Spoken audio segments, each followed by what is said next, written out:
प्रज्वलन के पश्चात जैसा कि हमारी भारतीय संस्कृति है अतिथि देवो भव, हमारे जो भी अतिथिगण विशिष्ट अतिथिगण मंचासीन हैं का स्वागत हम जय श्री अखिल तिवारी से निवेदन करेंगे कि मंच पर आकर तत्पश्चात हमारे बीच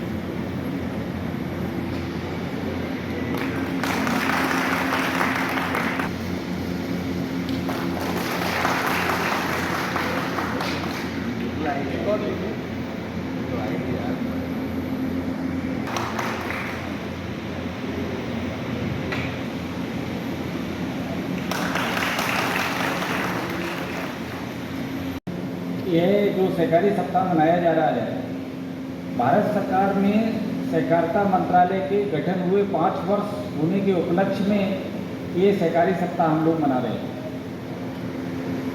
इसका मुख्य उद्देश्य ये है कि पिछले 5 वर्षों में भारत सरकार के स्तर पर सहकारिता मंत्रालय के गठन के बाद जो सहकारी क्षेत्र के लिए कानूनी प्रावधान जोड़े गए हैं, जो वित्तीय सुविधाएं जुटाई गई हैं और उसके परिणाम स्वरूप जो नए नए क्षेत्रों में हमने विस्तार किया है, उसका एक मूल्यांकन करें, उस पर प्रसन्नता व्यक्त करें और अगले 5 साल का अपना एक रोड मैप बनाएं कि हमें किन किन सहकारिता मंत्रालय बनने के बाद जिला सहकारी केंद्रीय बैंक हों, अर्बन कोऑपरेटिव बैंक हों, हमारी अर्बन कोऑपरेटिव सोसाइटियाँ हों, एग्रो प्रोसेसिंग में जुड़ी हुई विभिन्न शुगर मिल हों, आपकी फर्टिलाइजर इंडस्ट्री हो या अन्य हो, उन सबको भारत सरकार ने कुछ न कुछ दिया है। प्राकृतिक खेती के ऊपर जो एक संगोष्ठी या कार्यशाला हो रही है, कि वास्तव में हम किसानों के लिए बहुत ही अनुभव का विषय है और इससे यहाँ पर सीखने का, और एक दूसरे को ऐसा नहीं है कि ये बताएं वही हम करें। फील्ड में जो लोग कर रहे हैं उन्हें किसानी का क्या समस्या आ रही है, खेती किसानी में क्या समस्या आ रही है, और इनसे अपन ज्ञान ले तो उसको अपन किस प्रकार से जमीनी स्तर पर करें। तो ऐसे बहुत सारी कड़ियाँ एक दूसरे से मिलती है कि जमाना जहर खाए तो खाने दो, लेकिन अपने को जहर नहीं खाना है। उन्होंने इस चीज़ का एक उदाहरण भी दिया था कि जब किसी व्यक्ति की फायर ब्रिगेड में नौकरी लगती है तो उसको बताया जाता है कि भैया जमाने में आग लगने देना, लेकिन तू सुरक्षित कैसे भी करके बाहर आ जाना। उस दिन से मैंने प्रेरणा करी, वहीं से निश्चय किया कि मैं मेरे खेत में किसी भी प्रकार की रासायनिक या कीटनाशक दवाइयों का उपयोग नहीं करूँ। पिछले 8 साल से मैंने मेरे खेत में किसी भी प्रकार की ना चारा मार ना कीटनाशक किसी भी प्रकार का दवाई का उपयोग नहीं करा। पटवारी रहती है, गिरदावरी होती है, तो मैं आपके माध्यम से सरकार से अनुरोध करना चाहूँगा कि जिस फसल की भी ज़्यादा उपलब्धता हो उसका एक्सपोर्ट किया जाए। 20 बीघा जमीन में मैं सब जैविक भी करती हूँ, सब्जी जैविक करती हूँ। परिवार के लिए थाली तैयार होती है जैविक की, जैविक दवाई करती है। हमारा कपास बार बार के से देखने आता है।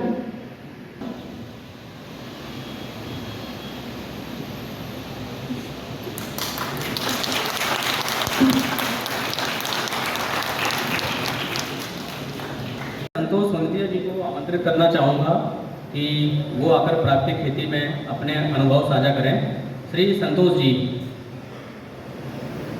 अच्छे बुरे जो भी अनुभव आए उनसे सीखते हुए आज मैं पिछले 5 साल से मेरी संपूर्ण भूमि पर प्राकृतिक खेती कर रहा हूँ।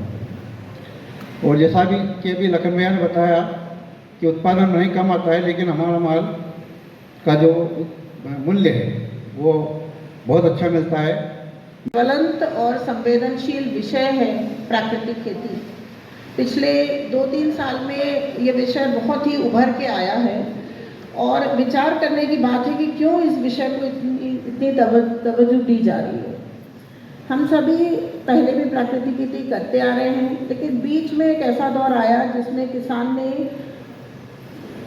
फर्टिलाइजर्स का, उर्वरक का और कीटनाशकों का अंधाधुंध प्रयोग किया है।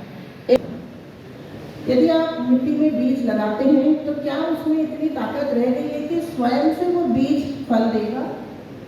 आप सोयाबीन की बीज आपने सबने लगाया, क्या उसमें इतनी ताकत है कि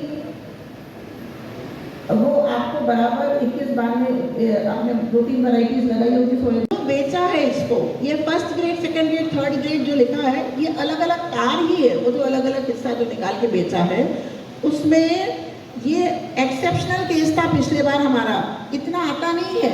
पिछले बार हमारा एक किसान जीवन सिंह यहाँ है क्या, मौजूद है? हाँ, ये रसीद से पूरी एक एक चीज़ इसमें लिखी, एक पैसे। माता यशोदा का भगवान श्री कृष्ण के साथ में, आपको भी पता होगा कि भगवान श्री कृष्ण ने मिट्टी खाई थी, आधी चम्मच मुंह में मिट्टी खाई थी। तो यशोदा माता ने बहुत इंसिस्ट करी, परेशान की कि तुमने खाया क्या है? तो वो नहीं दिखा, तो नहीं कुछ नहीं खा, कुछ नहीं खा। कान मरोड़ी, जबरदस्ती की, तो भगवान श्री जो है वो अपने मुख को खोलते हैं और माता देख करके मूर्छित हो जाते हैं। पता है क्या खाया था भगवान श्री कृष्ण ने? मिट्टी खाई। और आधी चम्मच मिट्टी में सर 1 करोड़ जीव होते हैं। गीता का 5वें अध्याय में भगवान ने बड़ा स्पष्ट वर्णन किया है कि मेरा निवास स्थान उस जीव में है, सूक्ष्म जीव में है। नरसिंह अवतार ही तो जब होता है वो एक खंभा में, एक कण कण में मेरा वास है। तो ये जो मिट्टी है, जिसे हम मिट्टी मृदा बोलते हैं, ये जीवों का एक समुच्चय है। कई वक्ताओं ने कहा, गीता के बारे में बात की गई, जिस मृदा में जीवों की संख्या नगण्य होगी या नहीं होगी वो मृत होगा। तो भगवान ने जो हमें, जो हमारे सनातन में, जो हमारे धर्मों में ये उल्लेख है, यही प्रकृति है और यही प्रकृति खेती है। अगर जीवों में, अगर हमारे मिट्टी में जीवों का वास नहीं होगा, जीवाश्म नहीं होगा, जिन्हें हम कहते हैं जीवों का अंश, वो मृत मृदा होगा, मुर्दा होगा और उसमें कोई खेती नहीं होगी।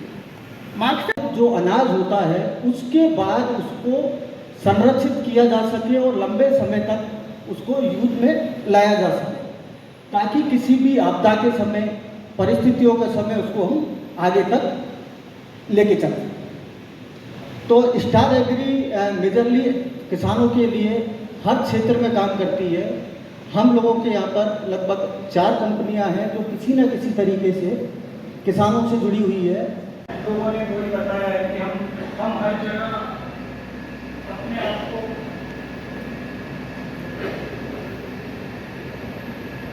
हम हर जगह समुन्नति, हर जगह काम करते हैं। के साथ मेरी बहुत पहले बात हुई, अभी भी हो रही है। जो भी मार्केटिंग सोसाइटियाँ जुड़ना चाहती हैं वो जुड़ सकती हैं, उसमें कोई भी अवरोध नहीं है। कि साइंटिफिक स्टोरेज आप क्या होता है उसका? साइंटिफिक स्टोरेज ये होता है कि आप उसमें कम मॉइस्चर हो और कीड़ों से बचाया जा सके, फफूंद से बचाया जा सके, इस तरीके से साइंटिफिक स्टोरेज किया जाता है। इसमें मेनली स्टोरेज में ये रहता है कि पेस्ट की समस्या बहुत रहती है, कीड़ों की समस्या बहुत रहती है। तो कीड़ों के लिए मेन ये रहता है कि जनरली हम जब माल गेहूँ हो, चावल हो, जो भी हो अपन रखते हैं, स्टोरेज करते हैं, उस समय कुछ नहीं रहता है, लेकिन उसके 2-4 महीने बाद अपन देखते हैं कि उसमें कीड़े हो जाते हैं। कर रहे हैं तो वो अगले दिन सुबह 10 बजे अपडेट हो जाता है। मतलब अभी क्या हो गया है कि पहले अलग से ई विकास के पोर्टल पे हम लोगों को मटेरियल अपलोड करना पड़ता था, लेकिन अब पीओएस के माध्यम से अपलोड हो गया है। तो अगले दिन सुबह 10 बजे MFMS से जो पीओएस आप अंगूठा लगा के, थंब लगा के खाद निकालते थे, तो उससे जो ई विकास प्रणाली का पोर्टल है उस पर 10 बजे ऑटोमेटिक फर्टिलाइजर अपलोड हो जाता है। बनाया, इसके लिए मध्य प्रदेश राज्य सहकारी विपणन संघ भोपाल की ओर से आप सभी के प्रति हार्दिक आभार एवं धन्यवाद।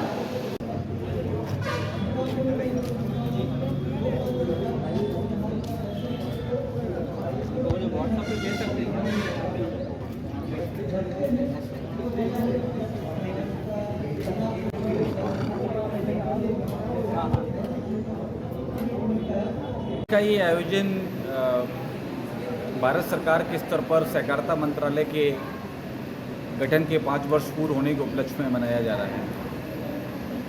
इस दौरान सहकारी क्षेत्र में जो नवीन उपाय हुए हैं, उनसे जो समृद्धि आई है और अगले 5 सालों में क्या रोड मैप होगा हमारा, हम क्या क्या काम करेंगे, उसके संबंध में बात की है। और आज का सत्र मुख्य रूप से जैविक और प्राकृतिक खेती और जो किसान अपनी उपज पैदा कर रहा है उसको कैसे बेहतर मूल्य दिला सकते हैं, उसके मार्केटिंग पर केंद्रित रही है। उसके साथ साथ ही कोलैटरल मैनेजमेंट से गोदामों में भंडारण, उस पर किसानों को पैसा देना, और वर्तमान का जो मौजूद विषय था ई विकास पोर्टल से फर्टिलाइज़र का वितरण, उस पर विस्तृत चर्चा हुई है। और अच्छी बात यह है कि किसानों विपणन सहकारी संस्थाओं और अन्य सहभागियों द्वारा इसमें रुचि लेकर भागीदारी की गई। आपका महेंद्र दीक्षित, सेक्रेटरी मार्केट।